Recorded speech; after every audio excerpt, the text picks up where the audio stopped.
Do you have a suggestion for a Rockstar Impact Podcast guest? Go to impactpodcast.com and just click Be a Guest to recommend someone today. This edition of the Impact Podcast is brought to you by ERI. ERI has a mission to protect people, the planet, and your privacy, and is the largest fully integrated IT and electronics asset disposition provider and cybersecurity-focused hardware destruction company in the United States, and maybe even the world. For more information on how ERI can help your business properly dispose of outdated electronic hardware devices, please visit eridirect.com. This episode of the Impact Podcast is brought to you by Closed Loop Partners. Closed Loop Partners is a leading circular economy investor in the United States with an extensive network of Fortune 500 corporate investors, family offices, institutional investors, industry experts, and impact partners. Closed Loop's platform spans the arc of capital from venture capital to private equity, bridging gaps and fostering synergies to scale the circular economy. To find Closed Loop Partners, please go to www.closedlooppartners.com.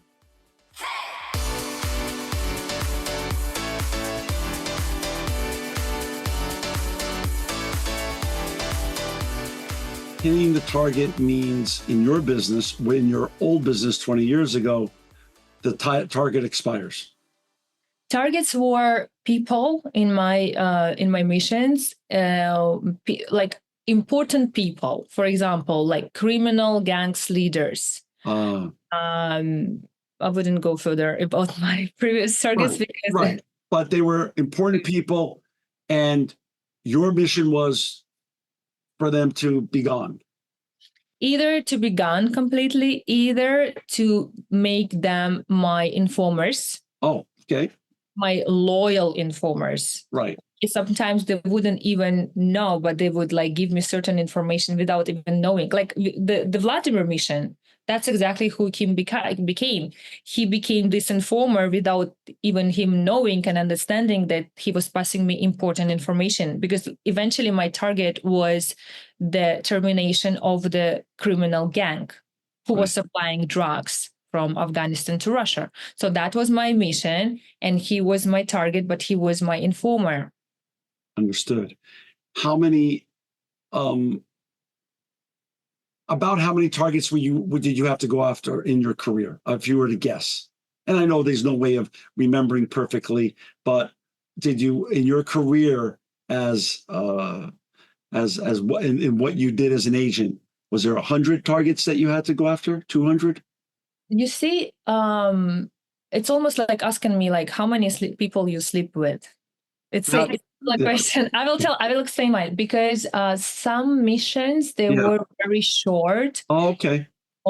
Some were longer and like serious. For example, short missions, it's basically quickly to find and inform, get like one answer for one question. Got it. Oh, that's interesting. Okay. Got it. Yeah. So missions were completely different. And sometimes I would just be like a bait for someone.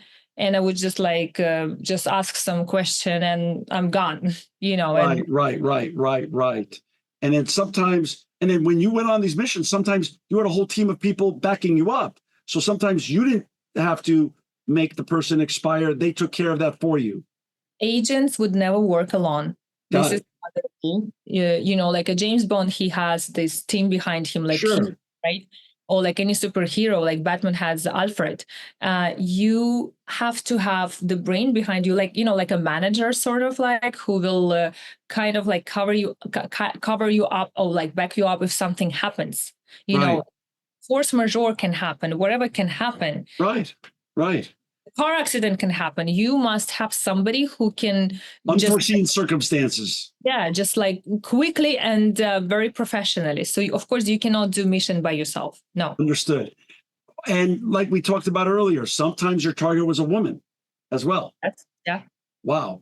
Women, they were much easier. All these women are much easier. Why? Because women are more emotional than men. So you could use your techniques on women and make them fall in love with you or trust you even faster than you can do that with a man.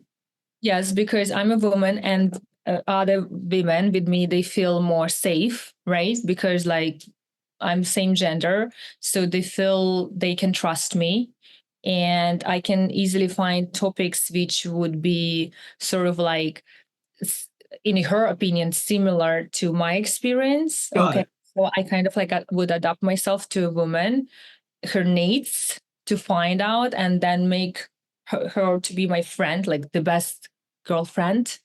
And then from there, you don't even need to sleep with her, Right. because sometimes it also can hurt relationship. You just need to become a good friend. Understood. Was all of your missions in Russia, or were some of them exotic outside of Russia in other parts of the world? That's the second season. Oh, so wait a second. Are we breaking news here that you're going to be doing a second season of To Die For? Definitely, it will be the second season. Well, you see, the point is that right now we are working on the kind of like content. It will be hopefully in scripted TV series, but also we kind of like thinking about documentary too. But the second season, definitely yes. I am not sure I can release some information right now Oh, due to the political situation. No, I mean like in a year or maybe so. But in the future, definitely yes, because I lived in many countries like England and Italy and France and Switzerland and Greece after Russia. So I there's going to be more. Let's just say this. There's going to be a lot more to the Aliia Roza story. Oh, definitely, yes, definitely. I'm just like thinking the way I should present Tease it. it, tease it, tease it a little bit without breaking any rules or breaching any. And is by the way, is Neil Strauss working with you on that? Well, we discussed that in the beginning, because my story in European countries is so also big and wild. And then I have experienced much after that last mission with Vladimir. I had another situations more dramatic. Seriously, it's just it's still going on. It didn't stop. I'm still kind of like solving that problems, if it does make sense. I didn't go back to Russia for 15 years, but I still have some problems coming out from Russia, and I'm still kind of like connected, even if I don't want to, but I still. So we discussed that, and we decided with the first To Die For kind of like season just to share the whole story from the beginning till the last mission. And then, because like the story itself is too long, honestly, it's just like I don't know how many seasons it would be, like another maybe 2 3. So it's going to continue, and with other people and other platforms in the future. Well, I don't know. Maybe it will be with like Tenderfoot and Neil. Like it's just like we didn't start working on it, but like it's definitely there, and I definitely want to continue sort of like explain people really, because like I have received so many questions about the podcast, because it's sort of like in the end it's like, so what happened next? So okay, so Right. you didn't really escape. So do you have like your freedom? Did you continue working? Like, but like you didn't really get out. So what really happened? And I didn't want to lie when I said that I don't know how to explain, because I really don't know even now how to explain in the right way. Understood. Not to risk my life and not to be killed like Navalny or No. former. No. That's the last thing we want to happen. So I'm going to go into a couple other questions. Did you ever, in all of your missions, fall in love? No. Never. No, unfortunately. I really wish, to be honest, John. Okay, you're still a very young woman, and you have a huge future in front of you. So I'm working on it. It's still not like happening, unfortunately. I we're going to go love to experience love. I want to go into that in a little while. But you did along the way have a son. Yes. And yes. so, but the I son, love my son very much. but that wasn't the love of your life you had the son with. It was just the father of your son. It was a mission. It was a mission, and he's no longer with us. I understand. No longer with us, unfortunately. Yeah, understood. Yeah. But your son, I think, thankfully, is with you, and he's healthy, and he's growing, and everything like that. That's Became American completely. He's like, America is my favorite country. I want to live here. I don't want to go anywhere. I don't like Italy or France or England. Like, that's it. Like, America. that's so cute. How old is your son, by the way? Now he's 14. 14? 14, yes. 14. Beautiful. That's a great age. Yeah. One thing I learned along the way, and then we're going to go into some of the other stuff. One thing I learned along the way, which is, when I stopped being just a listener and to your, again, amazing story, we're going to go into the other side of the story of healing and wellness and that journey, is that Aliia Roza is not even your name. No, it's not. No, it's what you said. What I in my let's see if my homework was correct. It's about your fifth name or so in life. Well, definitely more than one. You definitely have more than one. Completely stage name, but I have changed my name for about more than 3 times. More than 3 times. So it's I'm very interesting. Talk a little bit about now at the end of the show. Like you said, I could see why all the questions came in about what's the next steps and where are you now and how did you get out? How did you decide? When was your epiphany? Obviously, I don't want to give more than what we've talked about away. There was so much trauma to you in the process, both emotional, psychological, physical, not only sexual, but beatings. When did you say you have to get out at all costs? From that experience, from the being part of the drug enforcement military, Russian military. Oh, that's a great question, and it's so difficult, John. Why? Because I understood that the whole system is very corrupted, and I will not be able to do and change and do impact by myself at all when I was at the war. And honestly, at the time I just wanted, and I didn't know how to get out. So it was like, you know what? I'd rather die. Like, I was so emotionally exhausted, like, this exhausted the way that you just don't even see anything in front of you. That was the way of my condition that time. Like this condition, like this feeling where you just don't want to even like stand up from laying, or right. That's I don't know, was it depression or something? I don't know. Yeah. But how old were you when you said, I'm going to live a different life. I'm going to take what I learned and use what I was taught to use for malice, which wasn't trained to you in malice, but it was ultimately, in retrospect, not used for the greater good, and use it for empowerment and impact and all the great things you're doing now with the recovery, mental health and wellness, trauma, healing. When did you decide you were going to live a different life than what you started off at 18? Beautiful. That's beautiful.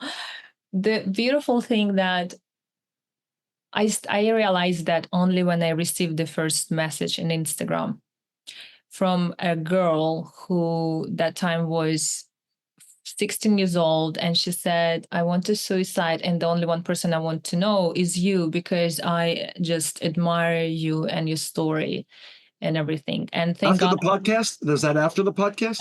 It was before, and I just started to share about my life. I mean, like, it just kind of like went viral without even, I mean, like, that was a crazy story what really happened, but it happened. So people started to read articles about my story, and then they found my Instagram, and my Instagram was always about fashion, because in the end of the day, as I told my dad, I love fashion. I literally went and studied, and I got my master's degree in the top fashion universities in London. So my Instagram was all about fashion, still is. I love fashion. Got it. And this girl, she texted me at 2 a.m. I remember it was like, and I didn't sleep, thank God. So I started to speak with her and chat with her in Instagram direct. And eventually she came down. I mean, I did use some linguistic techniques on her. So she came down, she was okay. So she was ready to jump from the high floor of her building just because she lost the belief and she couldn't tell her parents the way she felt. And I was thinking, how many girls? And no, I was thinking that it was me many years ago. It was exactly the same condition when I was like just ruined after the sexual assault. And she had like similar situation. You know how many actually women text me and say, I've been sex trafficked. I've been molested when I was like 8 years old. I've been raped by my dad's friends, my mom's friends. I mean, it's crazy what women send me in terms of like, this is real world. That's what's happening while we're talking right now. That's what some women experiencing, and also boys, those future men. It's a little bit overwhelming, honestly, what's going on. Yes. And like, I mean, like, I don't want to say names here, but you know what's happening right now in entertainment business. And that this is another like evidence of like, that's what's really going on. And it's already a problem. And you cannot solve really this problem because it's already happened. So what you need to do is to prevent. To prevent is to educate, to bring awareness. That's right. That's what I'm kind of like trying to do. If you bring awareness and you teach girls, do not drink anything from random people. Do not leave your drink on the table when you go to the restroom. Do not go and sit in the car. So any like sort of like transportation to people you don't know. Do not trust everyone, because not everybody is like, oh, like, don't be so naive. Like always calculate, think like what may happen to you. Like be very careful. This is the real world. And unfortunately, because of big money in this industry, like human trafficking and drug trafficking, those people try to put this, kind of like shed in our eyes and our kids' eyes, so they don't see what really happens in the world. And we are so distracted by entertainment and a lot of things. And like, I don't know how many accounts really like speak about this sort of problems in social media. And I think like the organizations, like some organization have to really like disclose this more and more, so kids can learn instead of like watching TikTok about like how to get a new bag from a sugar daddy. You know what I'm saying? Like, and when I see this content, I'm like, oh, what the hell? Like, I mean, like I was shocked, but unfortunately that's what's going on. And it's very sad where our new generation going and heading, because like I have my son, I really worried about his future. Let's talk about a couple of things. First of all, if you've just joined us, it's more than an honor to have Aliia Roza with us today, former intelligence officer in Russia, now an entrepreneur, obviously a media personality with over 1 million followers on Instagram, and a compelling public speaker. You can find Aliia at todieforspy.com, also at aliiaroza.com, Roza with a R-O-Z-A. These will all be in the show notes. And I want to mention, and this will also be in the show notes, if you are a victim of sexual trauma, you could go to rainn.org, RAINN.org, or call 1-800-656-4673. Free, confidential, 24/7 support. That will also be in the show notes. Aliia, I know we can keep going, but I want to, and we're going to keep going, but I want to ask you, when did you moved around a lot? You got your master's degree in fashion, and you were, as you said, in Switzerland, Greece, Italy, England, if I've got that right. When did you move to the United States? And when, given what you just mentioned with Navalny and the things that we've seen in the media, obviously there's a lot more we don't even see that's not in the media. Talk a little bit about moving to the United States with your son, raising your son now, and your safety. Do your safety prior to the podcast, making the decision to do the podcast with Neil, and your safety post podcast. Talk a little bit about that trilogy of feelings of safety pre, then making the big decision to do it with Tenderfoot and Neil Strauss, the great Neil Strauss, and then your post, were you, when did you feel safe? Have you never felt safe? Do you feel safe today? Great question. I'll just reply to the last one like quickly, and then I will go backwards. Yeah. You know what? This is one of the important thing for everyone to feel safe. Yep. And I would say I feel safer in the United States rather than in any other countries. I just came back from Europe. I was there for a month and I didn't feel safe at all. Completely. Really? Wow. But, as a citizen, or let me ask you this. I just want to get clear. As a citizen, as a tourist, you didn't feel safe, or because of your background and what your history was, did that add to your level of feeling unsafe? Everything. As a tourist, as my background, everything, and also, it's just, I wanted to just understand that differential. Got it. So the problem, I think, another one which I faced after my past is that I do not feel safe anywhere. You know, it's like, it's really hard to explain. It's almost like I can never relax. Like I can relax when I'm sleeping, but yet right. I hear a little noise, I would straight wake up and like I would check. Wow. So that's something what I think like you sacrifice when you have this sort of experience in life. That's about safety. I don't know. I just don't have it. I mean, like I don't feel like safe. Do you feel safer because you did the podcast and you and now have made a much bigger name and brand for yourself, and your story has gotten out there and was handled, I thought as just a consumer and listener, and as a dad and as a husband, I thought it was handled amazingly sensitively by Neil Strauss and Tenderfoot, and I thought you did a brilliant job sharing the stories, but I never thought you went into anything negative, or you weren't campaigning against anybody or doing anything, saying anything that was really out of bounds. Do you feel safer now as a personality and a media figure and a media personality that you're famous, or less safe as you become famous? Yes. So the number one reason why I actually went public with this former spy stuff, because I really even tell anyone about my stuff, my past, is because of the, you see, during that time, I still had sort of blackmailing and threatening from the Russian government. And just before the Ukrainian war, I've been contacted again, and I didn't want to, I wanted to completely get out from that. So I wanted another life. I wanted to be free, especially in America. So America became for me a home. I love this country. I'm very grateful for everything this country gives me, for people who is around me. Like, honestly, like it's, as I said, like I just came back from Europe and like I was like, oh my God, God bless America.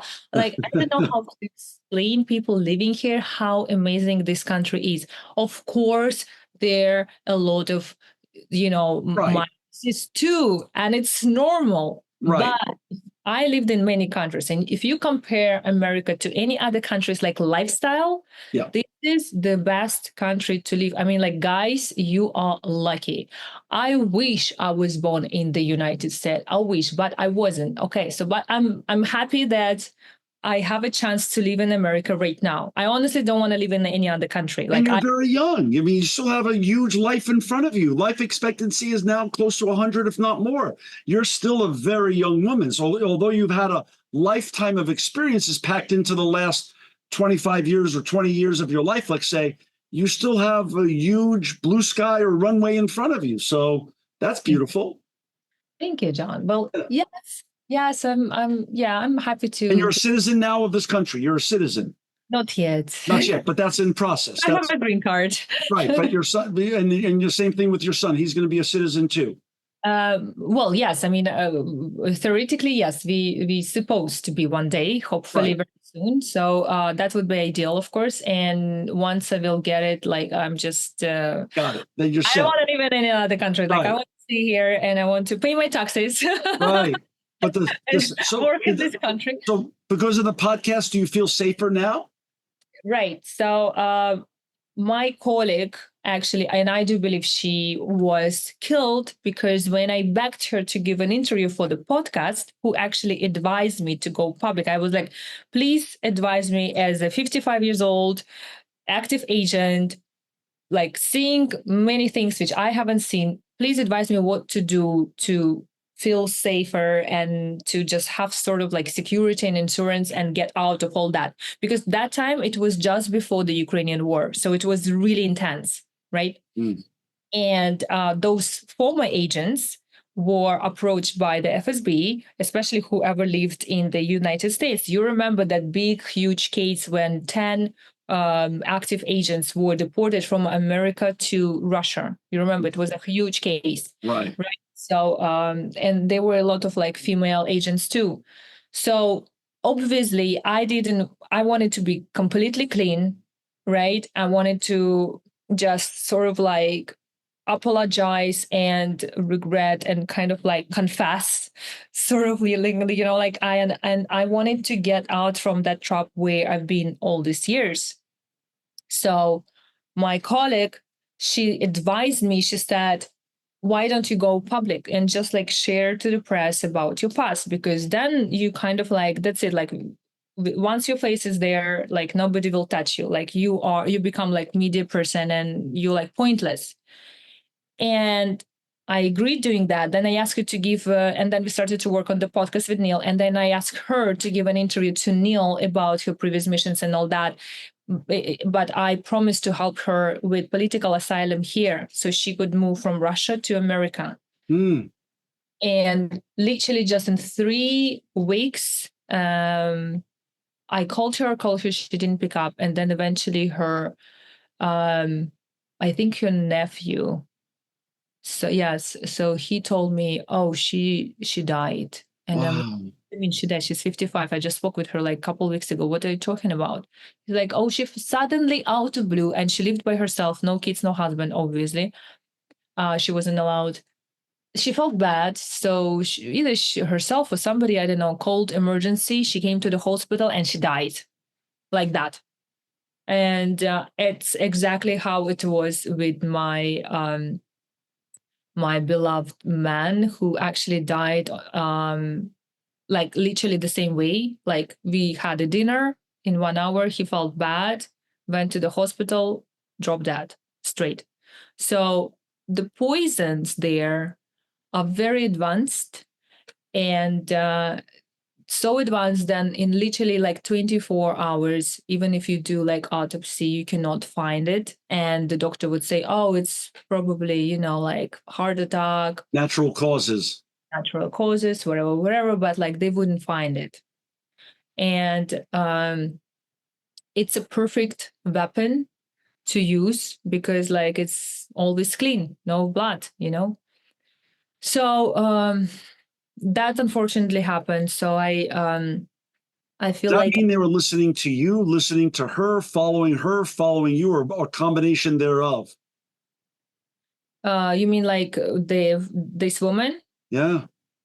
Well, look, it happened in Russia. I mean, look, I went public. I didn't give any names, right? I didn't No.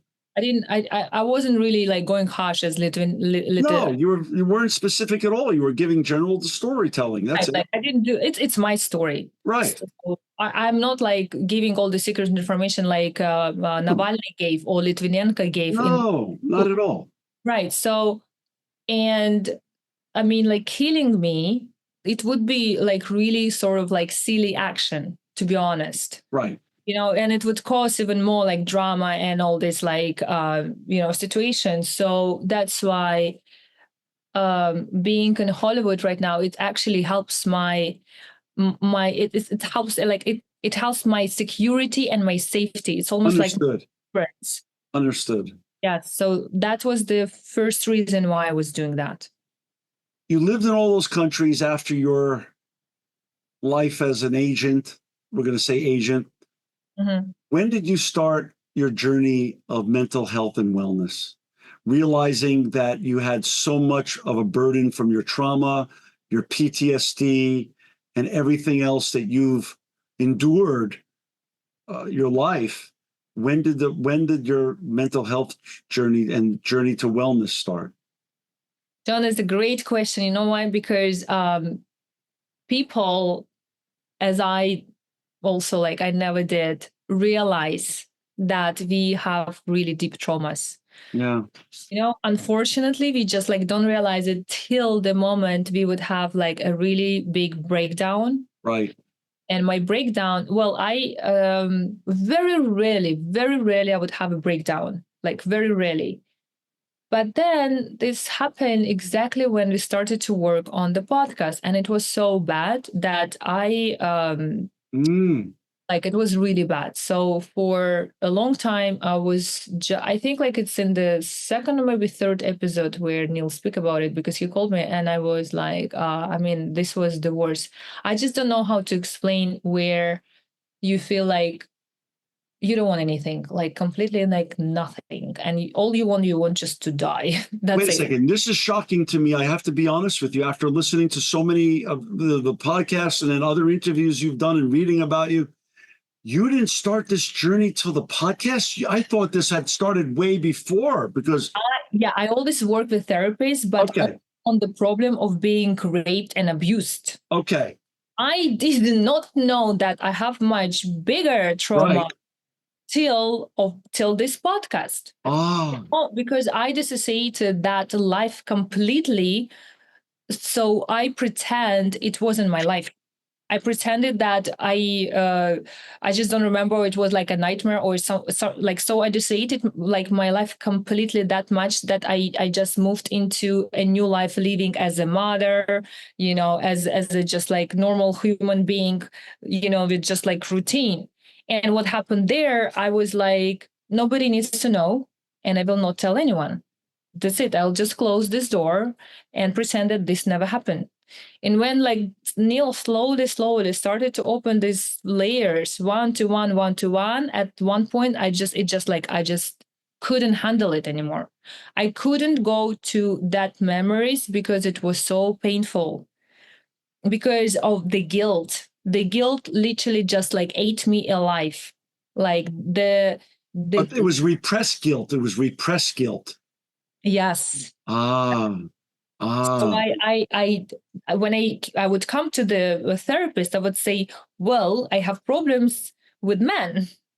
Why do I have problems with men? Like I cannot fall in love. I cannot like build like a normal relationship. And I'm like this way, and like, and then like, I don't want any relationship in the end of the day. And we would work on this like sexual abuse, past, blah, blah, blah. But like to go deeper, I didn't know I had that layers inside. Like I didn't know that I have that problems. So I realized that only when we started to work on the podcast, because I had to go through these memories again. You know, I lived this once, I closed the door and that's it. And then I had to open all this, like, you know, all this rubbish again and smell it and like live through all this very dirty smell. And it was disgusting. It's PTSD though. It's like version of PTSD, right? Yes, I don't know. Like it was even worse. Like I very rarely, I mean, maybe like, okay, I tried to suicide when I was like after there. So when I was a teenager, that was a really big deal. And then something happened. And then when you attempted suicide as a teenager before the military. Before the military, yes. I already was with a lot of like pressure in my family. It's another story, but it's very sad. But it goes back to the history of semi-traumatic upbringing, even though it wasn't on purpose by your family. It was still a upbringing with trauma that you had to carry that burden. Right. Got it. Understood. Yes. Understood. And then the second time it happened after the whole military situation. You were already a mother or not a mother then? And not mother yet. So I Okay. just I didn't see the point of my life Got it. after that guilt and after so many deaths, and I felt the blood on my hands, Understood. and then I became like this kid, my son, it was my blessing. If not him, I don't know where I would be. Seriously, like it's my biggest motivation. So when you got pregnant by one of your targets, Yes, I was 24. and your intention was the pregnancy was it planned or unplanned at that point? Well, I think it was plan of the whole mission. Yes. Okay, it was planned. I guess planned. Okay, got it. I mean, it would be better to have a kid rather not to have. Understood. Like, sort of thing. Understood. Like how like we never know if we would get pregnant or not, right? Like, I mean, how do we know that? It's only with the God thing. But we think, okay, if I would get pregnant, would it help me or would it like hurt me? So it would help me. So in the mission, it would help you, and so getting pregnant was fine with you at that point. Yeah, it helped me completely, but like it helped me my mental state. Well, that was an added benefit. That wasn't planned, but that was an added benefit. Yeah, because like once my son arrived, I never ever since that moment had any suicidal thoughts. Never. So it was my platform, my foundation where I was like, I'm mother now. I need to take care and I need to raise this kid. Let's pause there for a section. I didn't ask you during this whole interview, or even when we off the air, when we were talking before, when we started, where are your parents now? And do you have a relationship with them today? I do have relationship with them where we speak on the phone. I haven't seen them, unfortunately, for a few years. But because I don't go to Russia, they are in Russia. I go to, let's say, Turkey or like any other country, and I would see them there. But do they know you as your birth name, or do they know you as Aliia Roza? No. I mean, like they know Aliia Roza, but they call me in my own, obviously. Your birth name, what they named you. They would just call me like daughter. Right. You know? Okay, got it. But hey, daughter, how are you? right. And so you still have a nice relationship with mom and dad, and they're alive. Yeah, we just don't speak about certain topics. We are not allowed. So we don't speak about it due to many reasons. And we just speak about like just the life in general. Right. Or how your son is, or you know, how your family is, and how you're doing personally, and things of that such, and how they're doing personally, how their health is. Got like other mother-daughter, daughter-father type of discussions. Well, I don't know. Sort of. But you're not talking about, hey, Dad, tell me about your past missions. I'll tell you about my past missions. You're not reminiscing about missions on the phone. Well, no. Anyway, it's secret information. Even if we would sit together, he wouldn't tell me. No, I got you. Talk a little bit about, you had one type of upbringing, and it was one that was, your father was doing the best he could, and your mother was doing the best he could with what tools that they were given by their parents in a very different country, in a very different world than most people have grown up with. They did the best they could. Well, yeah, as any parent, we want the best for our children. They did the best, and they loved you, and they still love you, and things of that such. How is your parenting as a single mom different with your son? Is it overt decisions? Is your memory of your childhood so strong, and are you constantly guided by, oh, this is what I had to endure, I'm not going to let my son go through that, I'm going to do this with my son? Are you constantly going through what you lived through as a child and what your son has gone through, and how you're trying to create a different reality for him? Different reality is already happened because we live here. That's right. That just by that fact, physically, that's a big. That's a big reality change. That's a big reality change, which I gave to him because. Which is a big gift. A big gift on your. Honestly, like I sacrifice a lot. I'm sure. Like a lot, and I still risk a lot. But I would say this. I think the most important in my situation. With my past, by this age, my son knows exactly if something happened with me and he's by himself completely, he knows exactly where to go and what to do. So I know it sounds maybe crazy for some parents, but I sort of like educate him with those situations which could be unpredictable. Like, what if the war happens? What if the earthquake happens? What if, like, I'm just gone? Like, what do you do?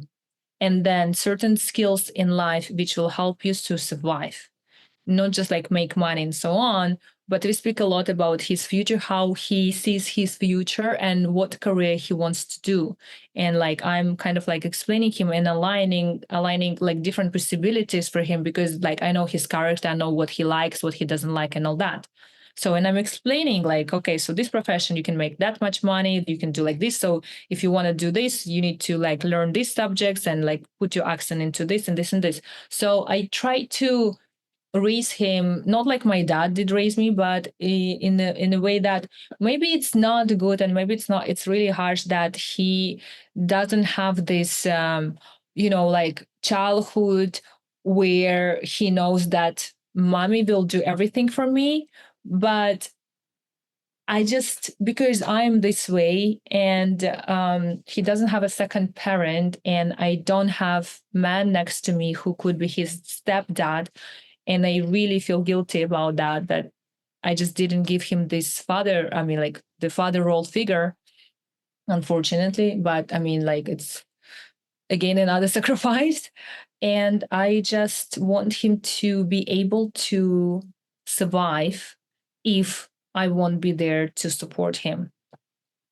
I take it because of your celebrity status now in the podcast.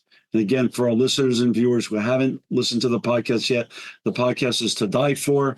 It's one of the top podcasts that were dropped this year on Apple and other great podcast platforms. I urge you to listen to it. It's beyond compelling. And this show that you're listening to today is just going over the highlights. There's much more to the stories. Each story you go into in depth. He's heard the podcast and he knows your past. He knows my past. He doesn't know anything about sex espionage stuff. He just knows that mom was, a secret agent, and she was sort of like James Bond sort of stuff. And when he watches James Bond, he's like, oh, is it the same way? It's funny. But he doesn't know. He didn't hear the podcast. I don't want him to listen to it yet. He's too small. Okay. And second, he doesn't know all these details. But we have very, what? Thank God I built with him like this very trust relationship where he tells me everything about him and his relationship with his girlfriend, and his friends. And I just like being this sort of mom. And he calls me like, oh, you're cool mom. So I like being this cool mom. Right. Yeah. I got us off track a little bit about your going into deeper healing and mental health and wellness during the podcast. So you hit a wall, and things became overwhelming when you were doing the interviews with Neil over that, about a year and a half of interviews. Yeah. So is that when you went deeper and got some new therapists and started working with people like Emily Mackis and people like that? Yes, I actually hired 4 therapists that time, because like the different therapists, different right specialties, right? Yes. And sometimes I needed a little bit more this, more that. So I had one therapist I still have for like 16 years. Wow. 16. That's a lot. And it's almost like, I would just call on a regular basis and say, like, that's what's happening in my life. And I have fears about this. Let's work on it. So we will work on these fears and blah, blah, blah. But and that's why I was kind of like more or less stable. But when I completely became unstable, and when I hit that wall and I had the breakdown, and like I completely got lost, like completely, like got lost in a way where I started to think about suicidal stuff. And this is so I mean, like even thinking about that, I had these thoughts. It's already scares me a lot. Because like I always really focus and very, concentrate and control myself and my emotions. And then out of blue, I'm crying and I'm like all emotional. Like I just don't understand what's happening. And therapists, of course, help a lot. And I think everybody has to have somebody with whom they can speak, and like somebody who is professional and know how to put you into the right state of mood. Definitely, yes. But I would say another important thing is to having healthy lifestyle. So I'm talking about healthy food, sleep, supplements, and all that. And Sex. yes. So that time I did drink alcohol, Mm.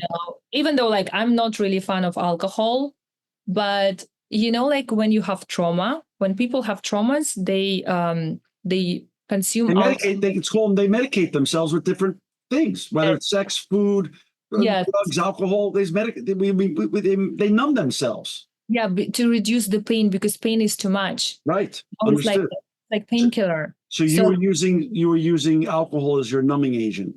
So what I did basically, the pain was so bad and so high and so strong, like working on the podcast, because I remembered all that. So I started, which I don't really like alcohol. So I started drinking. And then I started taking psychedelics. And it just ruined me completely, because I started to have paranoia, and like even I went into a worse place ever.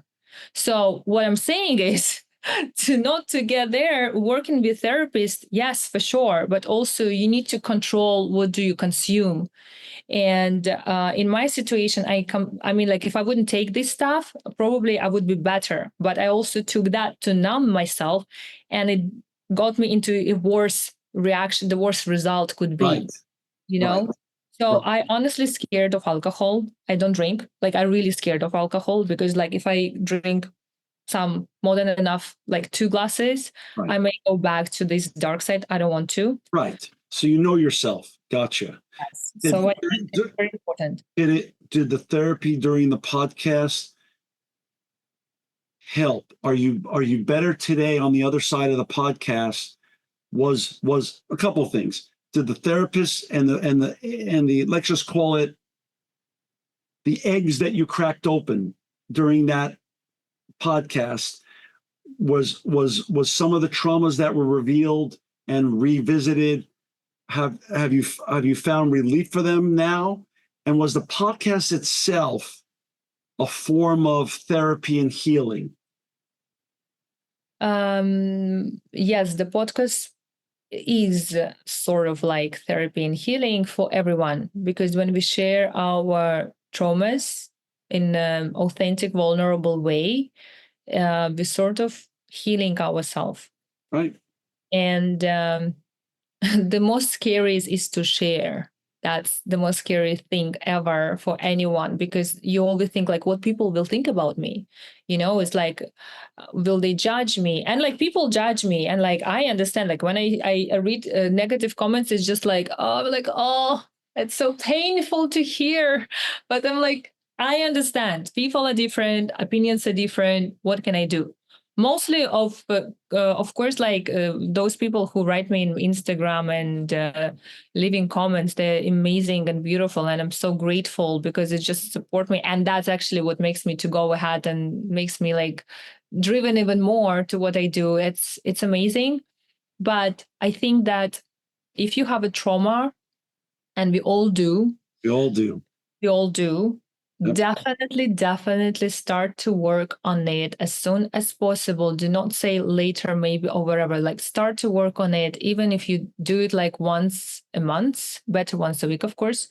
But just, find professional. I know it's also it could be quite expensive, but try to find somebody who is affordable for your, like, budget. And you must take care about your mental health. Otherwise, at one point you'll just have a breakdown, and who knows what may happen. You were able to catch yourself. Others, as we know, who aren't as strong as you, once they break, there's no coming back. Yeah, it's like, like a cancer. Like you need to be able to catch the cancer before it's like it would go to a big like Stage one is fixable. Stage four probably. Yes, exactly. So it's like it's our health. Like, so it's like maintaining a car. Like, Yeah. they need to maintain the car all the time, like to put the new oil and all this stuff. So it's the same thing. Well, the way I look at it is, why is it okay for us to go to the gym to keep our body strong, but then not do anything for our brain? Well, John, some people do not go to the gym. That's true. You're right. Okay, that's correct. Gil, let's just say this. We both agree, since I have a therapist, I've had therapists the last 20 years of my life, and I don't know where I'd be without them, that we both agree that mental health and mental wellness is paramount for just getting through this complicated, messy journey that we all face. Some have it tougher than others. Obviously, yours was unbelievably full of trauma and all sorts of other burdens that you didn't deserve. And but you've got the right professionals. And it sounds like from the podcast, Emily Mackis was one of them, and she's helped you tremendously. And there's others that you've been working with as well to help you get to the other side. Mm-hmm. Yeah, it's important to listen another opinion. Yeah. Because we are stuck in this situation inside. Yeah. And somebody can give you a really good perspective on this situation from another angle. So you need to have this person. And you're right. Instead of just our own narrative, we get another opinion, and that's important. Yes. Talk about the other side. Let's talk about the podcast is over. It drops. It becomes one of the top podcasts, and Apple and Spotify and others. And it was really, as just a consumer and listener, of course, it was fascinating and entertainment, but real life has consequences. Talk a little bit about the other side. Are you ultimately happy you did it? Yes. Is there a happy ending to your story? Your story has a long way to go. Let's say, I don't even want to say ask that question. How is the story going to continue to end well? And what's the journey ahead for Aliia Roza? Because there's going to be, just the fact that you're here today and you're able to share as much as you did, to me shows you're a winner.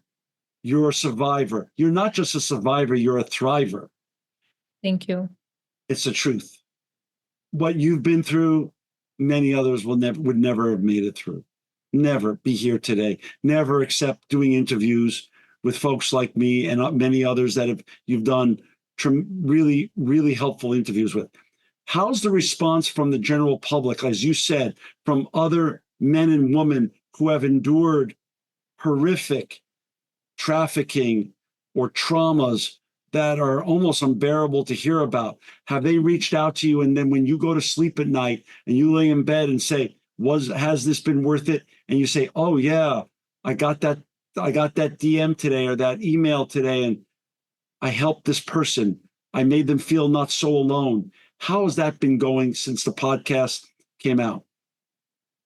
Yes, thank you. Thank you for beautiful, kind words. That's exactly how I feel when I go to bed every day, because every day I receive a new message, a new email, which is fantastic. I hear these beautiful words and I just so grateful.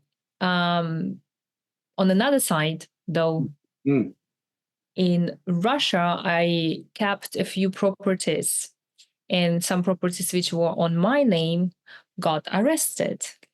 And my bank account with some Russian rubles, which I obviously couldn't use because of the SWIFT cancellation in Russia. It was just like money was just there. Also got arrested, and all money are gone. So I faced my own circumstances after the podcast in that way. But you know what? How to explain? I sort of like, when it happened, it's actually happened a month ago. So it just was recent. Well, the podcast just came out months ago as well. So this is a recent, you're, Yeah. in many ways, a recent celebrity in many ways. I mean, Russian news, they wrote about my podcast that I gave it, The situation there is really difficult. Even if you are a blogger or YouTuber and you say something against the government, they put you to jail straight away. If you even discussing with your friends on the phone about the Russian government, they also come and like put you to jail, seriously, give you penalties and all that. So the situation is really, really difficult. So all of them, they go to jail because from jail they go to the war. And that's the only one way the government actually can find soldiers for the war. Because obviously men run away from there. I mean, like young men, they run away from Russia because they don't want to go to the war and they don't want to be killed. Right. So the only one way is to just take those people from, like kind of like terrorist communication about like Ukraine and put them to jail and then send them to the war. So that's what they do. And when the podcast was out, eventually I received the letter where it stated that, it will be court. And at the same day when I received the letter, they just blocked my account. They put the rest of my properties. And I'm like, here we go again. So that was another side of the podcast. But I mean, you know what? Okay, so if I do something, I never regret because there is no point of that. So I've done it already. So I don't regret and I just move forward and I will move forward. Talk about your future. Let's talk about a couple things. First of all, you said there's going to be future storytelling of furthering of your story and your journey, either in television or podcasts or some version thereof, both. So there's going to be more content produced by you with regards to your fascinating and compelling journey. Yes, we are working on it. I'm actually having every day a lot of meetings with different producers and showrunners. I don't know how long will it take, but hopefully very, very soon people can see the whole story on the screens instead of just listening it. So yeah, I'm working on it.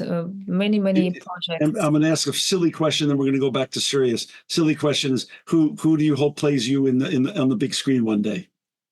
You know what? Like we speak about that a lot. Oh. So the point is that I'm Asian looking. Yeah, but you're also partially Jewish, aren't you? 13% Jewish. Yes. Oh wow, that's great. Yes, I did my homework, Aliia. Yeah, that's great. Nobody actually knows about it. Like, or maybe I mentioned like a few people. So I did my DNA test in America. Yeah. And it came. I was like, what? That's cool. Right. So yeah, partially Jewish. But you know what? A lot of Russians they have the Jewish blood, of course. But where does the Asian looks come from? Kazakhstan. So I don't actually, according to DNA, I don't have any Russian blood at all. Wow. Yeah. So it's Kazakhstan. I have like all this Mongolian blood and all this Central Asia blood. So yes, here I am. So I don't know who can play me. I kind of like, I don't know. It's really hard. It's really hard because somebody has to play me 20 years ago. So I don't know. We'll see. Yeah, that's interesting because you are. Yeah, it's an interesting. Anyway, that's a fun dilemma to have, and that's a good problem to have. I would think if you're. It's a fun problem. Yeah, that's a fun problem. Out of all the problems to have, that's a fun problem. Let's go back to your professional life, though. Now, we all have to pay the rent. We all have to pay bills, and children, as we know, raising children isn't for free. Talk a little bit about how you're going to leverage this wonderful and important podcast that is going to help a lot of people feel not so alone and also seek mental health, wellness and health and seek to get better from their traumas. That's all a tremendous benefit that you've created in this world and a tremendously great impact. Talk a little bit about paying the bills, though. When you have over 1 million followers on Instagram, and you have a website, aliaroza.com, and of course, to dieforspy.com. Talk a little bit about your intention in terms of public speaking and mentoring and coaching on a professional basis. Where do you want to spend your time in the future doing that, obviously for a fee basis? Thank you.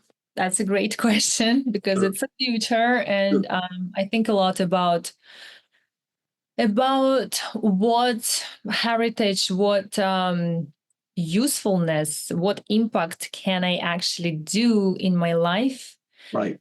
Because I cannot live just it's just me. I just cannot live a simple, let's say, a simple, stable, good life. Like, work for someone from 9 till 6. I don't know, like having 2 dogs or whatever. I mean, I love dogs and cats and animals, but like I'm just talking about like normal life. I probably wanted to have that life, and I did try a few times, but it just didn't work out because I guess, my destiny is my destiny, and I don't want to go against that. And since I was a little girl and I was looking at all these homeless kids from 3 years old who were starving to death on the streets, I, like that feeling where you're so helpless, because I was a kid myself. And growing, I promised to myself, when I will grow up and I will become adult, I want to build an orphanage for those kids who really like alone and they really need it, and just give them an opportunity for a future, giving them skills. And then when I learned that secret intelligent, techniques based on the KGB program, I understood that government doesn't allow people to know a lot about these certain, knowledges, because then the government would give power to people and people become leaders, right? So that's why most of people are sort of like followers, and just like 1% are leaders. But how about building an orphanage and teach those kids this leadership and these techniques, which will make them much more advanced?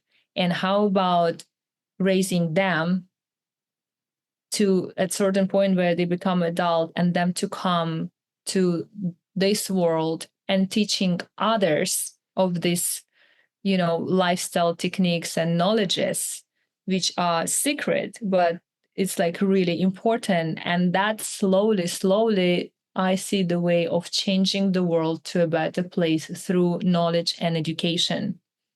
You see? Yes. It's like planting seeds. So I want to plant these seeds during my life. And when I will be gone, I know these seeds will become beautiful trees. And these beautiful trees will give more seeds and more seeds and more beautiful trees. That's how I see my living legacy after my life. And that's how I see my mission and everything I do, even now in terms of coaching. I always start my coaching from bringing that best version of the person, because once you understand that you're so unique and you are amazing and you have your gifts and talents, which you can just craft and make it to another level, and just be really the best version of yourself and have the life you want, if you really put your mind to it, that's the most important thing. And then, using this art of communication techniques, you can just go and, based on my experience being a former agent, and then in a few years drinking tea with Queen Elizabeth and King Charles of the royal family of Britain, it's a good example. It's a great example. It's possible, and like it's not me. You did it. It's not. If I did it, so you can do it too. So let's go doable. over this. Your goal is to build an orphanage one day. Is that in the United States, your goal? Well, you know what? Like, it doesn't matter really where it would be. The most Okay. important that I just want to bring kids as more as I would be able to. But you want your DNA and your legacy in it, so it'd be close to wherever you're living at that time, probably somewhere. Wherever, like, it doesn't really matter the location. The most important, like, I want to open these doors for any kid who really need it, who don't have family. Understood. On terms of your professional future, of you're going to be a coach, a personal coach for people, men or women, to learn the skills that you were trained as, so they can be better in their own profession, have more success in either their personal relationships or their professional relationships. Personal, professional, like they own personal growth as well. Because if you raise your self-esteem and confidence, of course your personal goals and growth changing. And it's not just like coaching, but I would think it's more like mentorship, like something like Mentorship, yeah. just sharing my knowledge to people who really need it through any platforms, like social media or like I don't know, on unscripted TV series, books, graphic novels. Will you be writing a book like Neil wrote this great book, The Game? Will you write your own version of the game to put out your information? Definitely yes, but working on it. I mean, like, right. No, but it's coming. This is part of your. But this is part of your. This is part of the happy ending of your story. All the success that you're going to get in the future, and the different ways you're approaching it. Well, you know what, like, I'm planning to, but again, it's with God's will. And I hope we'll have enough time to do that, because, again, the world situation is so unstable. So, as I said, I'm ready any moment for anything may happen. So I hope we have enough time to execute all our dreams. Yeah. But you're also can be hired to speak in front of large and small groups for public speaking, to share the lessons you've learned. Yeah, and I'm happy to do that, because I feel that, honestly, like, I love speaking with people when it's a big amount, because it's just performing at the stage as a singer or like any other performer. It's cool. You have like this energy. So you know what, like, it's not only just that, it's just be able to see, people's eyes. It's so beautiful. It's just I love being on the stage. I love speaking to people, and I love sharing whatever I know, and I'm happy to answer any questions. So Do you get what you give in life, in terms of your journey? The more you share it, and the more people that respond and you see their response, does that help you in your wellness journey and your healing as well? yes, you know why? Because if you want to heal yourself, help someone else. So Right. healing someone will actually heal you. I discussed yesterday that it's so funny, honestly, like I receive a lot of messages saying this.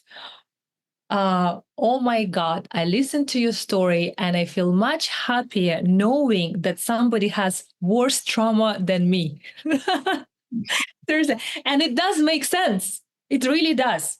Because like when you are like, that's what I said, like when your brain creates this condition, this like virtual reality where everything is so bad, like this didn't work. So the life is like finished. It's so bad. And then when you listen someone else, oh my God, this guy doesn't have legs, arms, and like this guy doesn't have anything. And he's still like living and, like being happy or whatever. And you feel like, oh my God, my problems are nothing compared to his problems. So you're figuring, so when people write that to you, they figure, if you made it through this, Aliia, then I'm going to make it through whatever I'm going through, because I think it's a little bit less than what you did. I can make it too, because you made it through too. Or even more than I did. But that's the whole thing. I'm kind of like a living example of like the phoenix bird, let's say. Whatever may happen to you, no matter how you would be burned, It's hard. I also human being. I also have my sad black days. I do. But we all do. But that's the whole thing. Like, I'm not just like a superhero, like, like a Spider-Man who's just like completely a superhero. But yes, I'm also human being. But You're also honest. You're very honest, because that would be a false representation of, I think, anybody being, impervious to the ups and downs of life, right? yeah, so I feel like people need to give themselves also support. I also tell my students a lot, like, you've done this and this and this, great. Did you tell yourself how amazing you are? It's like another technique where you really give yourself love, your inner child love, because that's what we all need. Like, really stand in front of the mirror and say, well done, you did good job, I'm so proud of you, well done, I love you so much. It's so helpful, and everybody should do it, like, every single day, and say, you did it great, I'm so proud of you, and be proud of small even achievements. So your students are in groups or one-on-one usually? Different. Sometimes in groups, sometimes we have workshops, sometimes it's one-to-one, so it's all different. And sometimes it's in person, sometimes it could be webinars too, right? Webinars, yeah. We actually have a webinar on 24th. So Perfect. that's an interesting webinar about how to prevent yourself from manipulation. Wow. So, yeah. And do more men sign up for that or women sign up for that? Oh, this is for everyone, because the manipulation is like, we live in manipulation. And how much do you charge for something like that? $12. That's unbelievably fair. How many people sign up for these things? Well, last time it was about like 800 people. That's huge. That's great. And well, I'm not doing this by myself only. I have another person who is actually an expert of hypnosis. And sometimes, like, when we watch news or Yes. when we see advertisement, we don't understand sometimes, but we've been hypnosed by the ad or wherever to buy certain product. Or if you would find out that, like, sometimes when you negotiate with someone, somebody tried to like persuade you, but also using hypnosis techniques. So if you know how does it work, you can prevent yourself of being hypnosed and do what this person wants. This is another important stuff. So, for example, nobody can not nobody, but like even like professional manipulators, they cannot manipulate me because I can see it straight. And I'm like, dude, well done. Let's move on. Like, come on, I got it. It's like, it's funny. My son, I use a special technique raising him. So the special technique is also, it's great for any parents. You never speak with your kid like, you did it not right. You like this and that. It was your fault. So instead, you put your position, like your feelings, like, I feel so disappointed that this happened. I feel I failed as a parent because this happened. So this is very kind of like subtle manipulation, because you make your kid to realize you feel bad because this happened, but you don't accuse him that he is bad, because you don't want him in the future feel like I'm a loser. Okay, Right, so right. you kind of like change the situation, the whole perspective. So I said it to him, like, because he did something like silly in the school, and I was like, I feel like I'm failed as a mother. I feel so upset. And he looked at me and he's like, Mom, good job. Don't forget, I'm your son. I'm like, got it. All right. Oh, that's so sweet. That's beyond sweet. That is so nice. But it was so funny. Like, I was like, oh my God, like, I cannot use these techniques on my son because he gets it straight away. Well, he's learned from you. You're the master teacher at that stuff. So it's a master class. He's got a lifetime of master class from you. So that's good. He's learned. Yeah, so I want people to realize that they are sometimes being manipulated, so they wouldn't do silly things which wouldn't be beneficial for them. So it's very important to see through manipulation. To hire you for speaking at public events, for organizations large and small, or for mentorship, or to hire you one-on-one or for groups, how do they go about hiring you? What's the best way for everybody's sake? I have actually agency, United Talent Agency. Sure. I'm represented by them, and people can reach me out by like through Instagram, through my email address over there. So Okay. I actually received like couple public speaking events for I love charity and I do a lot of charity stuff. So it's like a couple big charities. I've done a few public speaking for United Nations as well about women empowerment. So, it's not just like about that. It's about the impact you do. It's not Right. about like fees or something. It's about like what really like message do you send and how can you inspire people and if it's really your call or not. So every time I do it, it's like the best way to estimate if you did a good job is when you receive a positive response, but also you feel like you got a lot of positive energy. If you Right. feel drained and exhausted, this is not the right. Right. You Right. should that's Right. Right. not your thing. But if you feel like you just can run another like 5 miles straight or like do another, public speaking for another a few hours, it means that everything is good. You're on the right like path. Whereas when you talk to your therapist and you work through your past trauma and the burdens that you've been placed under, well, how far away are you from meeting Mr. Wonderful and falling in love? Oh my God. Oh my Come God. on. Come on. Give Oh us my a little God. break a little news here. Break a little Oh, news. It's gotta be, you gotta be coming close to that one day. One day. oh. I don't think I'm ready. Okay, John. Okay, so the good thing is Yeah. that before I had complete problem with men in terms of just I looked at man in a very special way as a target, as a spy looks at the target. Right. Always like that. Right. That was And the lens. That was the lens you were trained to do, and that's the lens you had. I got it. right.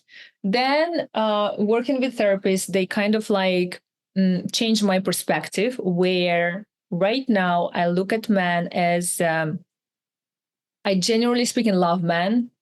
I adore men because before I sort of like I was scared of men and I was scared of emotional bond because I couldn't build it.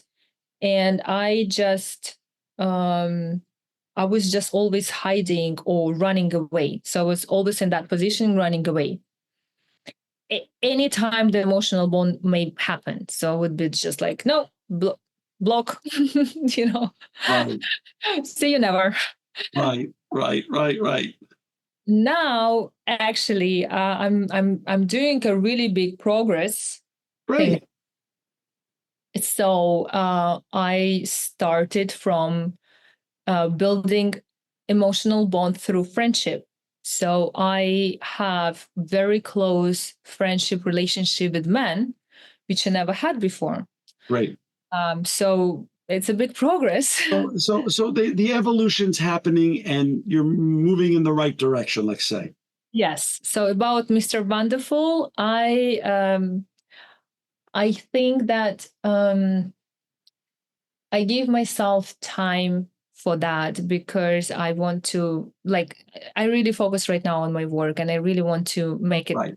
and it's just like so important for me. But if there would be a man who really shares my vision for the orphanage and everything I do, or he works in that industry, or he's could be my manager, for example, I don't know, like whatever, but like would be in my industry Right. because I don't really believe in relationship where couple live in different cities or countries and Doing they their own thing.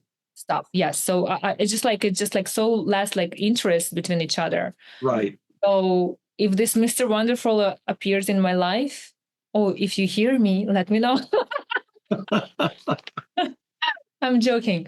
That's No, wonderful. but like I'm open. You know what? I'm open to the universe. He's somewhere for sure, Sure. but I just want to make it like in a proper way, in a right way, without running and doing all this crazy stuff. It's just like I'm okay, so I'm open.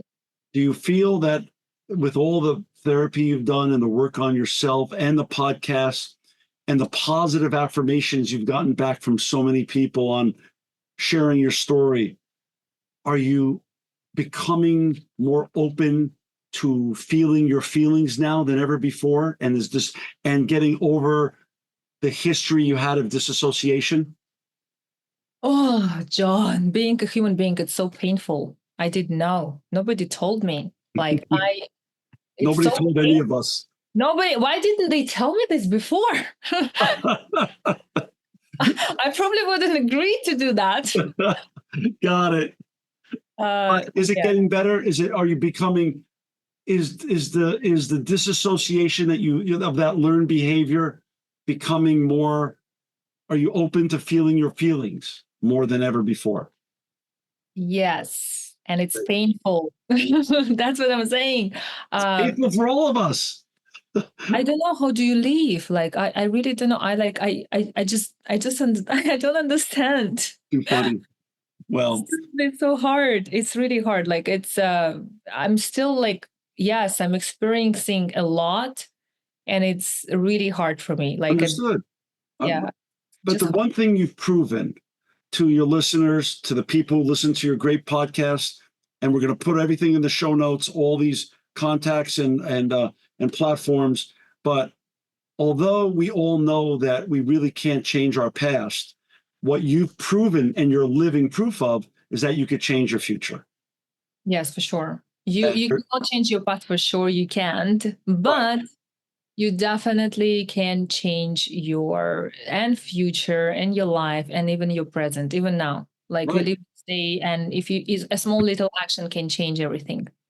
For our listeners and viewers, to find Aliia Roza, a former intelligence officer who's now a media personality and a public speaker, using her message for the good of the people who hear her very compelling message of overcoming and surviving and winning and thriving and courage and bravery. Please go to dieforspy.com. Of course, Aliia Roza has a very big Instagram account as well. And AliiaRoza.com as well. You could go to www.aliiaroza.com and contact her through her own website, if not to dieforspy.com. Also, if you're a victim of sexual trauma or you know someone who's been a victim of sexual trauma, please go to RAINN, RAINN.org, 1-800-656-4673 for free, confidential, 24/7 support.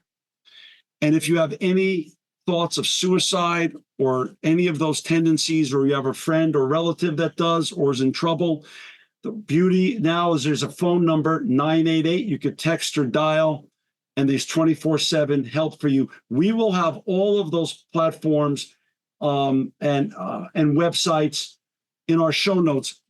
Also, remember, if you want to listen to the very fascinating, compelling story of Aliia Roza, please go to Die For, the podcast itself, done in conjunction with Tenderfoot and the great Neil Strauss, who wrote The Game. That podcast, To Die For, is on Apple, Spotify, and all the great podcast platforms out there. Aliia, it's been an honor and a pleasure, but truly, it's been an honor to just have you on today and for you to share all that you've shared with our listeners and viewers around the world, and all the great impacts you've already made, the lives you've positively affected, and you're going to positively affect in the next 60 years ahead. You're a very young woman with a huge future in front of you. I just wish you continued health, wellness, mental health and wellness, physical health and wellness, and just continued success in the future to keep doing all the great work and impactful work you're doing. The world is better because you're here, and the world is better because you've shared your journey so openly and unvarnished with all of us to hear. Thank you. Thank you so much again. Thank you so much, John. It's been my pleasure. And thank you for making such a big impact in the world of like also sharing our stories as you guessed. And thank you so much for everything. And thank you guys for listening. This edition of the Impact Podcast is brought to you by Engage. Engage is a digital booking platform revolutionizing the talent booking industry. With thousands of athletes, celebrities, entrepreneurs, and business leaders Engage is the go-to spot for booking talent, for speeches, custom experiences, live streams, and much more. For more information on Engage or to book talent today, visit letsengage.com. This edition of the Impact Podcast is brought to you by ERI. ERI has a mission to protect people, the planet, and your privacy, and is the largest fully integrated IT and electronics asset disposition provider and cybersecurity-focused hardware destruction company in the United States, and maybe even the world. For more information on how ERI can help your business properly dispose of outdated electronic hardware devices, please visit eridirect.com.